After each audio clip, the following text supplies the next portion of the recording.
But I think it would be fair to begin with what I know about black tax. It is a sad story. Black tax is tied to history. I remember in your introduction you talked about human history. Yeah. And the word black tax is from the history of South Africa. I've actually interacted with moments when the needs of the larger family, perhaps it is not that you cannot meet them, but they come in conflict with your own needs. And that's the reality of the day. One would say that a marriage is not quote unquote a business. One would say that you only get as much as you have contributed. So the kind of 50-50 when it comes to divorce would just be as simple as we are divorced, you take 50, I take 50. But if I may go back to your question on gifts, again, under our succession laws, we have two kinds of gifts. But in my experience, now this would be a bit personal. Yeah. I've realized that our parents are not looking for us to do so much for them. Should you choose to register such a property, let's say in the name of your brother, in the name of your sister, or in the name of your mother, the famous footballers, Achraf Hakimi would do, you realize that once the property is in the name of another person, then you may have what is called quote-unquote beneficial interest, but you cannot claim legal ownership without proving the same.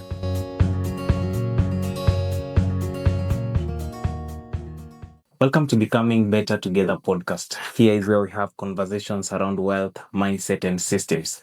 And our conversation today rotates around something that affects each and every young person, especially when you're transitioning from being unemployed to being employed. I want you to picture something. I want to picture this. A young professional has his first real paycheck of a certain amount of money that to him is very huge, at the same time is also very small. But due to some calculation, there is something called ambition and there is obligation. Because when we are growing up, there is this unspoken contract that is always given to us by our families, that one that you have never signed on, that you either have to help them or not help them. And sometimes navigating this terrain isn't just about money. It comes with law, boundaries, rights, and the quiet tension between what you owe the people and what you are allowed to keep as a person. Now, this brings me to the conversation of today, and this brings me to the guest of today. Today, we're joined by Wakili Marvin Gabriel, a mind trained not just in statutes and case law, but in understanding the human stories behind each and everything that happens with a human being. He is a lawyer who helps make sense of where obligation ends and where autonomy begins, because I tend to believe there is a thin line whereby I am obligated to do something. And this thin line is what differentiates what I need to do for myself and what I need to do for other people. So before you decide what you're going to do, whether it's fair or whether it's what is expected by the people and whether it's yours, let's hear from someone who knows how the system see things as they are. Answer, welcome to the conversation. Thank you so much, Derry. How have you been? Long time. It's been nearly 8 years. I understand. Rough terrains out here. Yeah. But we get to meet again. It's interesting. My name is Marvin Gabriel, a law graduate, and looking to be admitted to the bar in the next few months. Maybe the next time you call me, I will introduce myself as an advocate of the High Court of Kenya. Who knows? Oh. Let me ask you a question that everyone asks. How important is the role of a lawyer in someone's life? Well, there is a lot that is always at stake. Every minute, every second, when you walk, when you speak, and whatever actions you do in the age of social media. Okay. The importance of an advocate or a lawyer, as you would call it, is to just ensure that you're within the law in whatever you do, but also to ensure that you are not maybe charged, put behind bars, harassed, for things that to the eyes of the society seem to be unlawful, but they are not written in any statute. Yeah. We're having a conversation around something we call the black tax, which is literally a certain expectation from family, society, the village, and all those people that since someone has grown up, there is this certain obligation that he has to the family, that he has to support the family. But at the beginning, things might not be the way we expect them to be. You might be having only that which sustains you alone, may not be able to share with your family, but at the same time, family is able to chip in because it expects you to help them. Basically, since you're in a city, they call that. They want you to do that for them. Have you interacted with such a scenario by whatever is expected from you, you cannot be in a position to provide at that time? Certainly, but I think it would be fair to begin with what I know about black tax. It is a sad story. Black tax is tied to history. I remember in your introduction you talked about human history. Yeah. And the word black tax is from the history of South Africa and the age of apartheid. And now when we are shifting from apartheid to a country where both the blacks and the whites can be able to work. And when we come to the blacks, especially at the time, you realize that most of their families are not yet well rooted with work and occupation at the time in South Africa. Okay. And so the few who could work are the ones who have to go back home and support the parents, support the siblings. We are not talking about the nuclear family, but also the extended family. And so it is quote unquote black tax. However much it is tied to a good word, which we call Ubuntu, where a young man is expected to stand together with the rest of the family. But the history is quite sad. But back to your question, I have actually interacted with moments when the needs of the larger family, perhaps it is not that you cannot meet them, but they come in conflict with your own needs. And that's the reality of the day. We are sometimes programmed to invest in the village.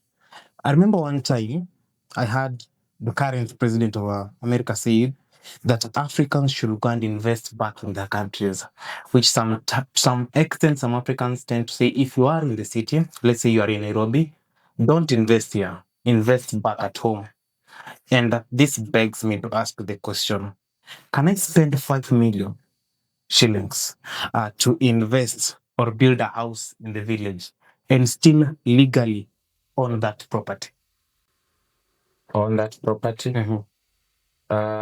Of course, when it comes to investing, especially in our jurisdiction, it's all about how you navigate the terrain of purchase, transfer, and registration. So whether you will own an investment or not depends on the meeting the procedures at the time of making the purchase, meeting the procedures at the time of making the transfers, and meeting the procedures at the time of registration. So should you then purchase a property, let's say, for example, at the stage of making the purchase, you've not done your due diligence, yeah? And you end up purchasing a property that historically it has been a contentious property.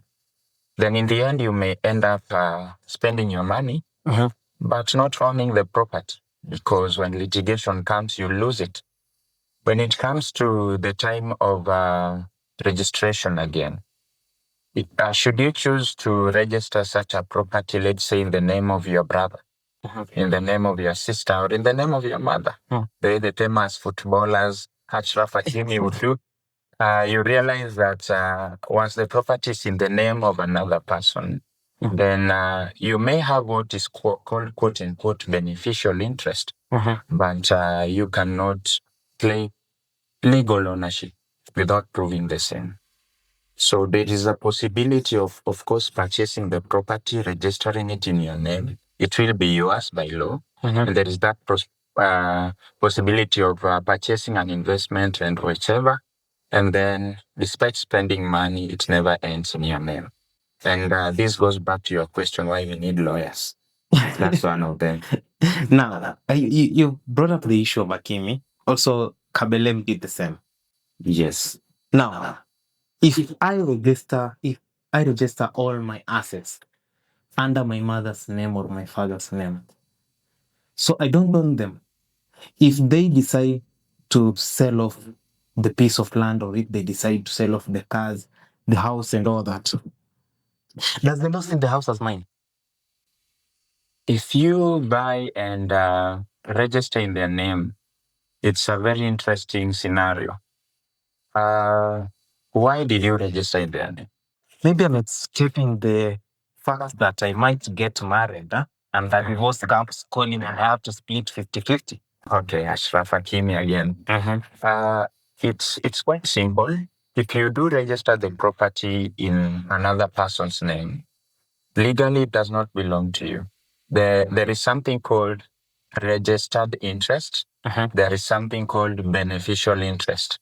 So if the registered interest lies in your mother's name, then definitely the property belongs to your mother. If they decide to sell it, it will be so hard for you to fight that process. Extremely hard, because you'll have no basis. The property is in their name and they have chosen to sell it. Leave alone sell. Once the property is in their name, it is exposed to a lot of dangers. Say they took a loan from someone and the person wants to recover their loan. They will come for that property. It's in their name. That right will be invoked. This is tied to a certain famous Latin. I think it's a legal maxim. I don't know how to pronounce it very well, but I think it goes "Quicid quiqueo plantos" or something, which literally translates to whatever is affixed to the soil becomes part of the soil. And I think it's something that we have really ignored. But how important is it to understand that if I decide to build a house on land owned by my father, and my father decides to sell the land with the house, there is nothing I can do legally. Interesting. The maxim is "Quic quid plantatur solo solo sedit." Yeah. And essentially it means that whatever is annexed or affixed to the land is part of the land. And so if you happen to build a house on your father's land, it becomes part of the land. Should your father then decide to sell the land, it goes with the property. The only recourse that you have in law is to when you come to the valuation of the land. So, of course, it's your father, you can talk. So I'd assume that, let's give it a number. The land is worth 10 million. The development that you erected on the land is around, let's say, 5 million. So if you add 10 million plus 5 million, it's 15 million. So your recourse would be to then just, when it comes to valuation of the land, you include the price of the development. Yeah. Okay. In that manner, then you will be able to, let me say, quote unquote, recover your money. But of course, you cannot recover the house. You cannot uproot it. So your only recourse is to recover the money. And it takes me even to the concept how the government calculates capital gain tax when it comes to land, CGT. We look at the development that has been done in the land. So if you are a purchaser and you purchase land at 5 million, then develop it, you build certain things, you develop the land, and 5 years later, land appreciates, it's now 10 million. When you are going to sell it, the government will look at, when calculating CGT, the government will look at those developments. And that becomes, quote unquote, again, as part of the purchase price. Your development becomes part of the initial purchase price. So if you bought it at 5 million and develop it to become 10 million, it is treated as if you bought it at 10 million. So that's the recourse that you have in law. Would you advise someone to, if I'm beginning to make money, I have some properties, would you advise me to register it under my parents' name? Or how do I register a property to ensure that it's safety guaranteed? If I register under my mom's name, she has some loan somewhere. When it's taken, I can't do anything, as you said, legally. Personally, also you might face your ups and downs, and some also lose their property. Of which, if I can understand in everything you've said, whatever Hakimi did in an African setup might be the most diabolical decision to make. Not necessarily diabolical. I fear the path that Hakimi and the current generation would wish to take concerning these matters.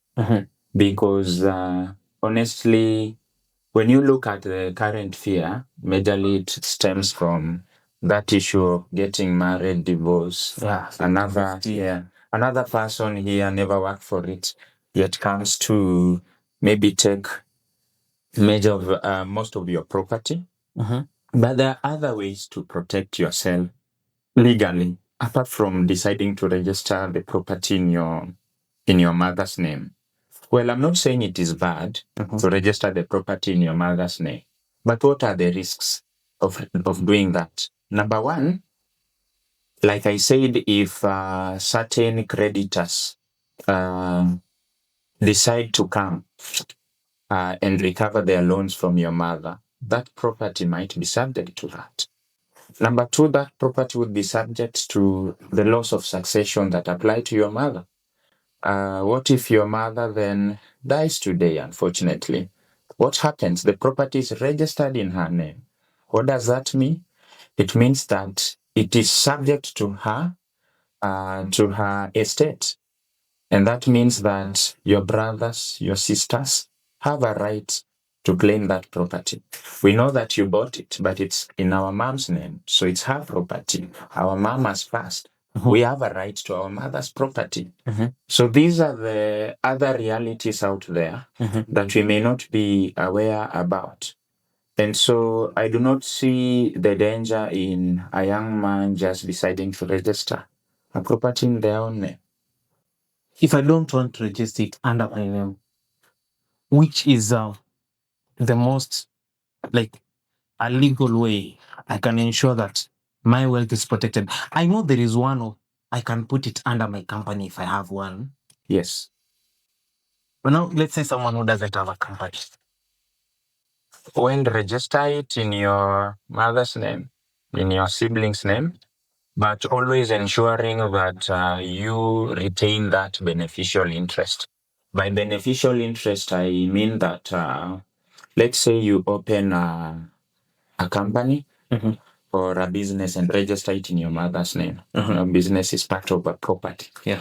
So if you register it in your mother's name, retain that beneficial interest where it can be traced on paper that let's say you invest in this business.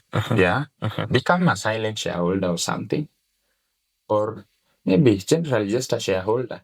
Not in your name, but you are a shareholder.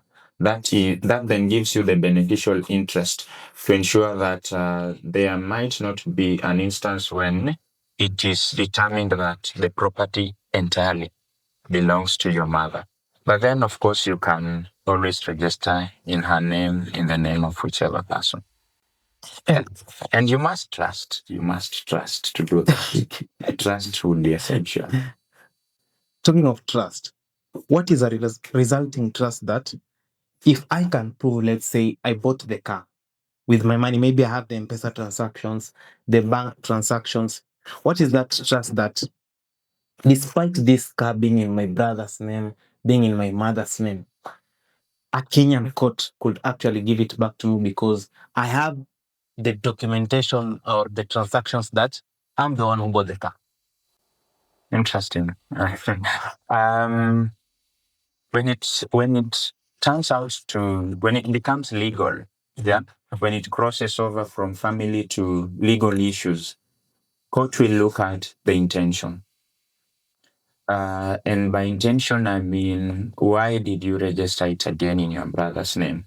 So a resulting trust is quite simple that I've bought it, but it is in my brother's name. And so what I'll be moving court to determine is that he is holding it in trust for me. However much it is registered in his name, he's holding it in trust for me. Now, to prove that may not be a walk in the park, because then you have to show court your intention at the time when it was registered in his name. What if your brother decides to come and say that it was a gift? What will you do? So there is that intention, quote unquote, that court has to look at. And if you see, intention has to do with the money. This is something quite difficult to prove. Yeah. So are there some witnesses that saw you just decide to register in his name and you telling him that hold it in trust for me? Yeah. There is a case law, an English case law, Wildish v. Fowler, I believe, if I'm not wrong. And the question is about a landlady who gives the key to the plot to a young lady and tells her, take after the property for me. Yeah? Look after the property for me. And when she passes, the question is, did that property pass as a gift? Or was it to be held in trust? And so the wordings then became very important for court to determine that the property never passed as a gift, because she said, just take care of the property for me. So then that would be essential. If you're buying a car, wanted to register in your brother's name, maybe say it somewhere, that take care of this for me. So basically, you should have a handwritten document or something to prove that. Because it's really hard to prove word of mouth. Intention, yeah. Intention is difficult to prove. And that is why in the age of this age that we are in, you really need documentation.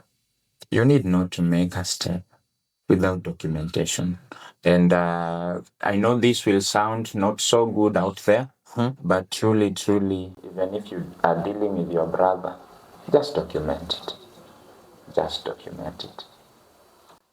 I once was listening to, I read a post on Facebook of a lady saying that actually she was advising fellow car sellers that if someone goes to buy a car from you, don't check cash, but check M-Pesa, because there is usually that trail of if something happens and the buyer of the car decides to break maybe an agreement, maybe I bought the car on a higher purchase terms, and there is no track record of showing that I paid for the car this amount of money, and I go to court, and you go to court, actually, you're the one who sold me the car, you go to court, and I'm like, I paid him in cash and I paid him full amount. And they're like, no, he paid half. So how important is something like M-Pesa messages coming to a point that there are enough evidence that if I go to court, I won't fail. But also at the same time, we have come to realize that sometimes these messages, these M-Pesa message transactions do fail. Yes, they are good, they succeed, and they also fail.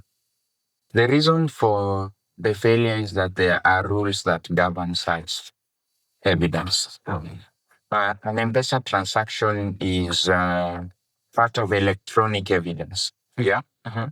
Electronic evidence has rules that govern it under the Evidence Act, our Cap 80, Evidence Act laws of Kenya. One of the essentials is an electronic certificate. Yeah. I was recently in a court of law where a myriad of evidence was just struck out of the record. And the reason was that the evidence was electronic but an electronic certificate did not accompany it. So under Section 106, I believe A, B, and C of our Evidence Act, there are certain rules that govern adducing electronic evidence in our courts of law. If it is not accompanied by an electronic certificate, trust you me, it is struck out. So it fails. But on the success part of it, and it doesn't matter whether it is true or not. If it doesn't meet those requirements of evidence, it is struck out. Okay. Case closed. The success of it is that many people have been able to succeed in their cases through electronic evidence. So if you pay that car dealer using M-Pesa, they can adduce that M-Pesa in court, that transaction in court, a screenshot of it, a screenshot of your WhatsApp conversation where you said, by the way, I paid you this X amount, I'll pay you X amount in August. Yeah. And they acknowledge, yeah, I received it. I hope the car is good. You can adduce that as part of electronic evidence. If it meets the other requirements, it succeeds. But where I would agree with the post that you have quoted is why is the car dealer letting the car go? Let's say they've been paid in cash. Paying in cash is not a bad thing. It's not a bad thing. You can go withdraw your money and carry it in a bag, go pay for your car. It's a good thing. So why would someone say that it would be hard to trace or hard to prove when we can document a contract? Yeah? We can simply put it on paper that on this day you visited our yard, we gave you a motor vehicle, this number plate. You paid us in cash this amount. Yeah. And the balance is this amount to be paid, let's say, in these installments, a detailed agreement. And the other person signs it and you sign it. Why must you have an electronic trail, or as they would put it, when we are in the age of contracts? Just write it down and sign it. Yeah. Let me take you back to the village. There is a piece of land in the village. I want to build a house on that land. So my father calls me, or I call my father. Then we call the uncles or a village elder. You know how the village sorts out things. They'll call a village elder or someone to be an eyewitness or something. Right? Why is it that such format will be so dangerous compared to a written agreement? You're asking about word of mouth vis-a-vis a written agreement. Yeah. Of course, word of mouth is something very difficult sometimes to believe. You see, even Satan preaches some good gospel things. And it is very tough to believe what even an elder would say. Yeah? There are elders who would lie. No offense, but there are elders who would lie. And when you look at what you are referring to now in legal terms is called oral evidence. Yeah. Vis-a-vis documentary evidence. And the question is, which one holds more weight? Now, when it comes to oral evidence, it must be corroborated. Corroboration in the sense that whatever this man is saying, need another person hear it being said in the same manner, and whatever this man is saying, can another person verify it? Yeah? But when you bring documentary evidence, it is on paper. Like the contract I'm talking about, it is on paper. So it then means that at times, of course, it passes in court. Oral evidence is part of our evidence in our evidentiary rules as a jurisdiction. It is part of it. But when you look at it in weight, vis-a-vis what is documentary or written evidence, then the documentary evidence holds more weight. So if you are deciding to do something, maybe with your dad or someone, again, just document it. if I decide to deal with my father and my mother, let's say I have properties, I want to have them in their names and all that, is there a way we can draft something called a family investment agreement that sounds like a partnership rather than an interrogation? And basically, how does one get to convince or to tell the parents that this is legally right without making them feel like I don't trust them? Interesting. Yeah, I get the feeling of that question. Yeah. If you tell your dad, by the way, we need to write it down for signing, he'll be like, son, you don't trust me. Yeah. Yeah. And he'll be justified to ask that question. I mean, he has raised you. How many years old now? Close to 25. See? And he's been there for you. And you're telling him we have to sign, we have to agree. But if you are able to explain the legal consequences, yeah, the repercussions, uh, in a way that they are able to understand, then I don't think there would be a problem. So you just tell them that I know we have opened this or we are buying this as a family, and so we need to maybe enter some sort of agreement. Uh, Not in bad faith, you see. There's a way you can talk to dad and just tell him this is not being done in bad faith, but we must protect our interest in this property. And so you realize that if you're able to tell him that this is in protection of our interest, then there is no way he would oppose that. And then, trust you me, our parents are more documentary than we are. And I would give credit to our mothers, yeah? They can document things, they can keep things. And if you tell them that actually this is just part of that documentation to protect our interest, they will buy it. Let me stop here for a minute. If you believe in what we are doing and want to be part of this journey, take a minute of your time, recheck if you have hit the subscribe button. If you have not yet subscribed, kindly subscribe to this channel. Enjoy the rest of your viewing. I've seen scenarios whereby people from the Gulf, Kenyans who have gone to work in Arabian countries, send money for maybe a house to be built or kids to be taken to school. Then when they come back, they realize the house was never built. Sad. Yeah, that's sad. But I would say send the lawyer before you send the fast cash. Okay. Because why have you been sending money to a point where now you've sent too much, and then now you want to bring a lawyer later on? And again, importance of lawyers from the onset. Send your lawyer right from the start, because I believe as you go to the Gulf, and this would be perhaps just a general advice. As you go to the Gulf, of course, you have people you trust back home. Yeah. Some of them might be lawyers. The beauty of dealing with a lawyer is that if the transaction goes haywire, lawyers do have something called professional indemnity cover. So if maybe, let's say, out of a transaction, a lawyer ends up, I don't want to use certain words, but if you end up losing your money in the transaction with the lawyer, you can always invoke the law so that that money is returned. But if you are in the Gulf or whichever nation and you want to build back home, let a lawyer be part of the deal right from the start.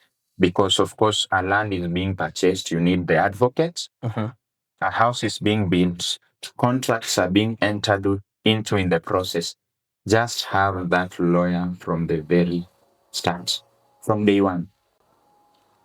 I've built in the village. My father dies, or the patriarch, or anyone whom we had a deal with. So definitely the village will move in to distribute these assets or something. And there is no documentation to show that I'm the man behind the investment. What do I do within the first 48 hours to ensure that I protect my investments rather than having them distributed among his sisters, cousins, uncles, and all that, in the name that they are my father's property? Okay. I think that generally is probate and administration then, our laws of succession. A parent has passed. What do you do in the first 48 hours? Now, what you do in the first few hours after a parent has passed is very important. But again, you have to be very careful. But I'd assume that first 48 hours, you're still in shock, maybe. Yeah. Your mind is not thinking The property. protection of the property and whatever procedures will be followed in the end. But importantly, again, this goes to the role of lawyers in the society. Today, I'll really vouch for us. If you do have, let's say, a family lawyer, then you do not have to be worried about what happens in the next 48 hours.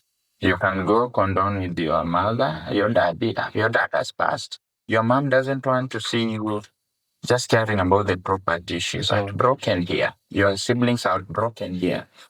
So a family lawyer would then move registering maybe things like cautions here and there, just to ensure that someone is not dealing with the properties of the deceased in a bad way. Okay. But also under Section 45 of our Law of Succession Act, there is something called intermeddling.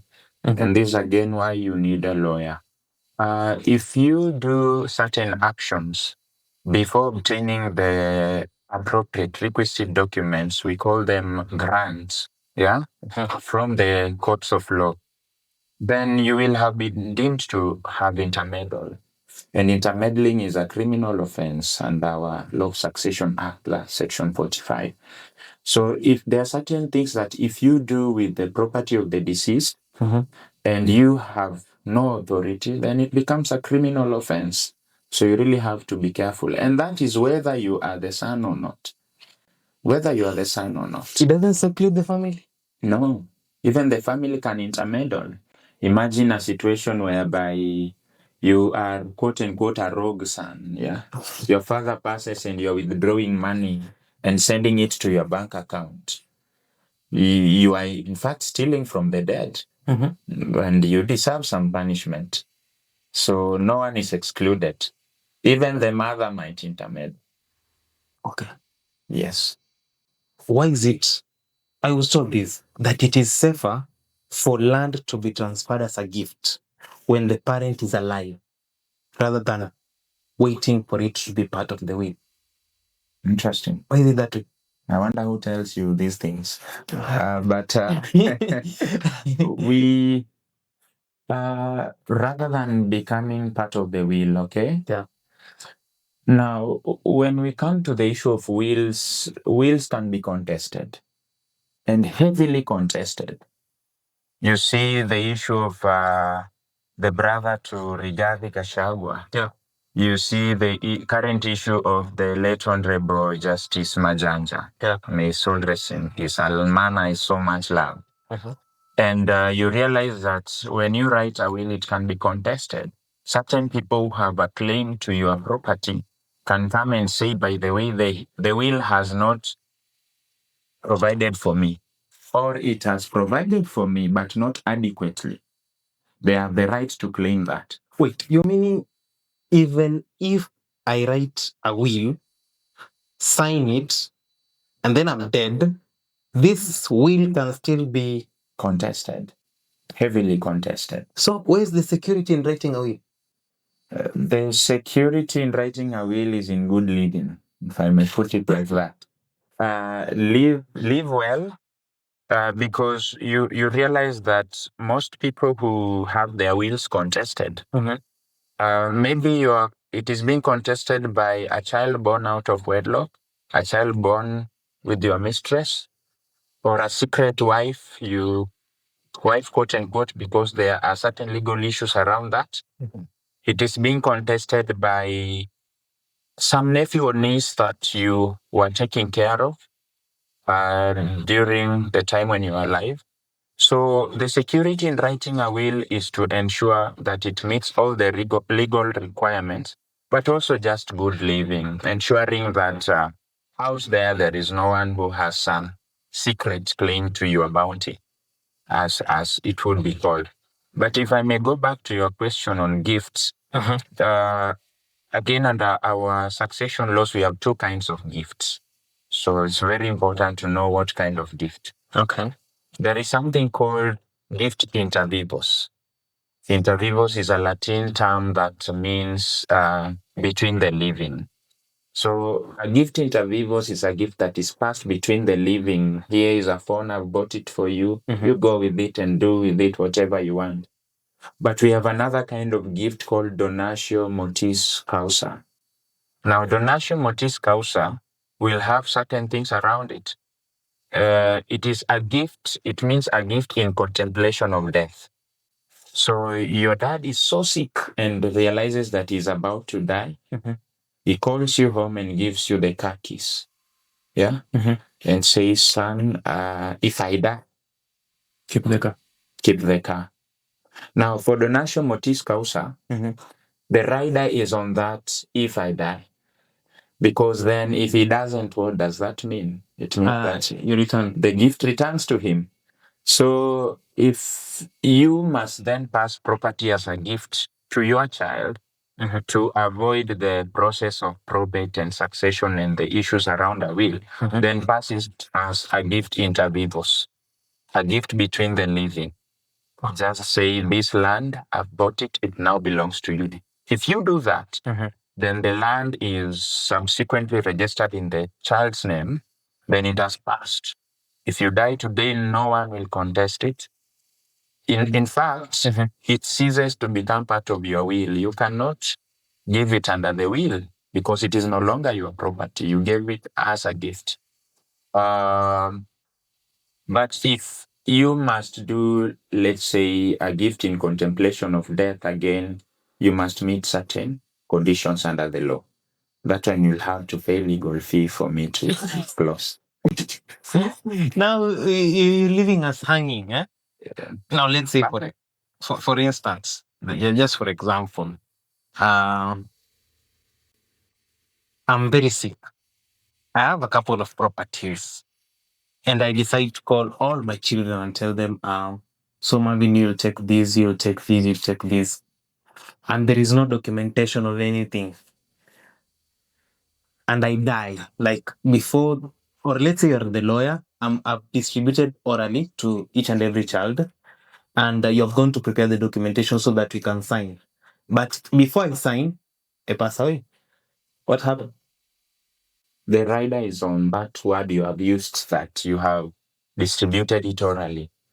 So in our jurisdiction, we recognize two types of wills, a written will and an oral will. Now, an oral will is what you've talked about. You call your sons, you call your daughters, their mother, and you say, upon my death, you will take that. I bequeath, yeah? The terminology of a will is that I bequeath. I give this and this to so and so. Now, for the oral will, there are again certain rules that surround it. It will not just pass. Number one, if you do an oral will, then there is a 3 months rule. There's a 3 months rule. If you die then the next day, then within 3 months, we must have legitimized this oral will. There must have been 2 witnesses at the time that you are doing this speech. Who are not family. Who are not family.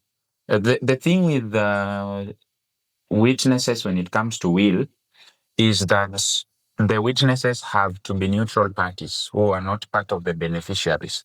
Now, it doesn't mean that the beneficiaries cannot be witnesses.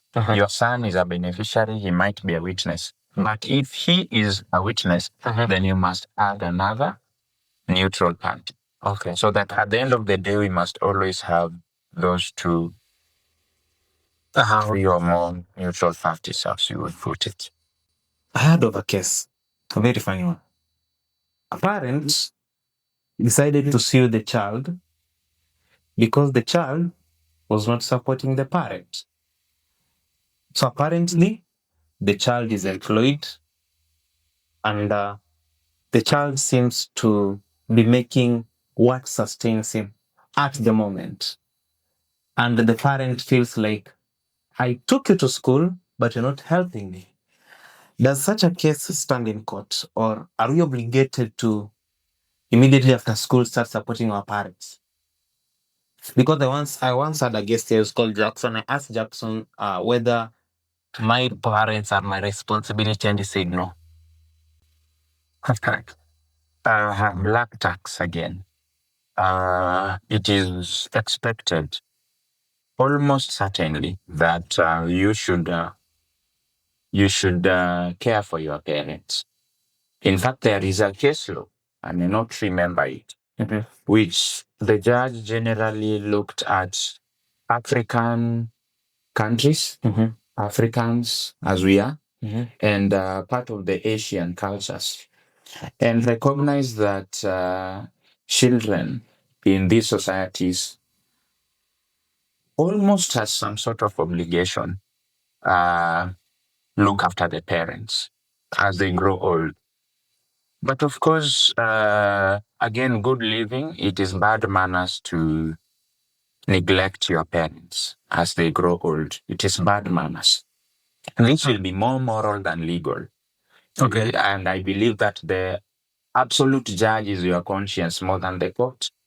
Why have you neglected your parents? But let's say, Marvin, you're just beginning your career here. Yes. You don't have enough money to support your parents. Can I just decide not to support them as I work on my stability? At the moment I'm partially stable or I'm stable, I can start chipping in maybe the 20%, 30% as it grows when it goes. Because I think in Africa, we are mostly expected that from the word go, you are employed this month, set aside a budget for home. Certainly. Well, I was saying it is more moral than legal because such a case would not stand in. If mom sues you because you're not supporting her, again, if I was the judge, I would not say you must, but I would tell you, may your conscience judge you as you go back home today. But I understand the point when you are not earning enough to do it. Yeah. And I agree that there is a time when maybe you might have to separate yourself from home in order to grow as a person. That's in my experience. Now, this would be a bit personal. Yeah. I've realized that our parents are not looking for us to do so much for them. If you earn 10,000, of course, it's not enough. Especially you've stayed in Nairobi for a while, you know how 10,000 feels. Yeah. Yeah, it cannot even pay a decent rent. And I realized that your parent is just looking for that sense of responsibility. I realized that the parent really values that 500 shillings that you send them so much more than the day you'll make your first million and send them. So, in as much as there is that cover that we will try to put on ourselves that I'm still not stable, I can't do this and that. Of course, you cannot be earning 10K and mama expect you to buy her a car or expect you to buy her a shamba back home. It's impossible. But perhaps she just wants a random lunch. A random one. Hi, mom, I hope you're well. I have some 300 bob here for your lunch today. Maybe just that. So we always have that limit. And I'd say, depending on what you earn, however little, you have to take care of your parent.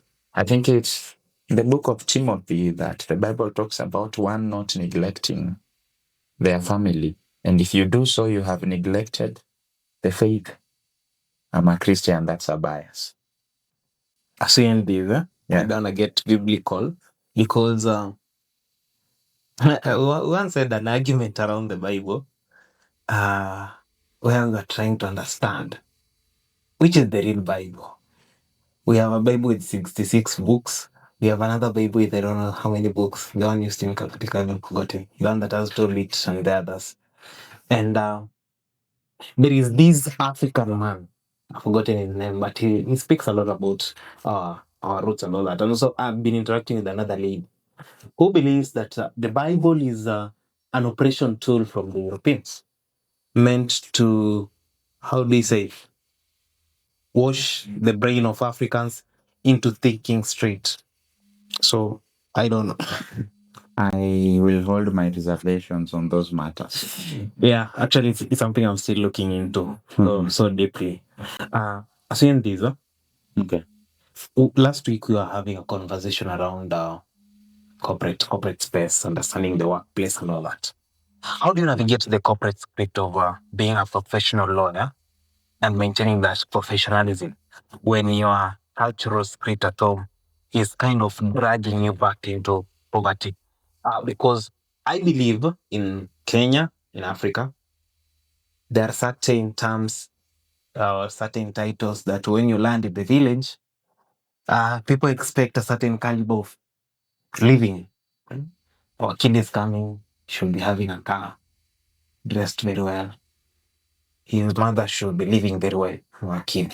And I think that is the reason why even our parents were trying so hard to make us. I want a lawyer in this family. I want a teacher. I want a doctor and all that. Interesting. Well, this again, I'd answer it a bit more personally. I don't really think anyone ought to sustain a living that is intended to impress whichever person in whichever place. It would be sorrow. If you want to impress your villagers, in fact, you will die poor. You will land in a GLE or in a classy Audi back at home.